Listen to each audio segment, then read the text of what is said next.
సత్యం అనే అతన్ని హత్య చేయడం జరిగింది. ఇక వివరాలకు వెళ్తే సుమారుగా సాయంత్రం 4 గంటలకి ఈ నెల 1న అతను మామూలుగా మందులకి బాగా బానిస అయి ఉన్నారు. ఆల్కహాల్ అడిక్ట్ అయి ఉంది. ఎప్పుడు డబ్బుల కోసము వాళ్ళ భార్యని వాళ్ళ మదర్ని ఎప్పుడు కొడుతూ ఉంటారు. వాళ్ళ కన్న తండ్రి అయిన మామిడి సత్యం అనే అతను 3 years నుండి పారాలిసిస్ వల్ల బెడ్ రిడన్ అయి ఉన్నాడు. కంప్లీట్గా బెడ్ మీదే ఉంటాడు. సో తను ఇతనికి హాస్పిటల్ ఖర్చు కానీ లేదా మందుకి గురించి కానీ వేస్ట్ అని ఎప్పుడు భావిస్తూ గొడవ పెట్టుకుంటూ ఉంటాడు.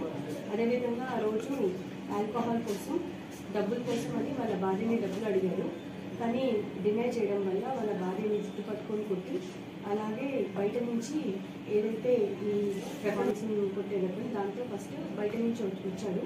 వచ్చి గొడవ పెట్టుకోవడం జరిగింది. ఈ గొడవకి వాళ్ళ నాన్న గారు సైకిల్ చేయడం జరిగింది. ఎందుకంటే ఆయనకు మాటలు రావు. బయటికి వెళ్ళడానికి సైకిల్ చేసి అరుస్తూ చేయడం వల్ల వాళ్ళు భయంతో ఆ కత్తి చూడడం వల్ల బయటికి పారిపోయారు. ఈ లోపల వాళ్ళ నాన్నని తోసేసి అతని ఈ నెక్ని 3 weapons యూజ్ చేశాడు. కంప్లీట్గా హెడ్ని డిటాచ్ చేసేసి ఆ తలకాయని మన గమలం ఉంటుంది కదా, మా మేస్త్రి పళ్ళకి వాడే గమలంలో బ్యాక్ యార్డ్లో దాంట్లో హెడ్ని పెట్టడం జరిగి పారిపోయాడు. ఈరోజు మనం బొబ్బిలి సిఐ గారు అలాగే బాడెన్ ఎస్ఐ గారి ఆధ్వర్యంలో అతన్ని అరెస్ట్ చేయడం జరిగింది.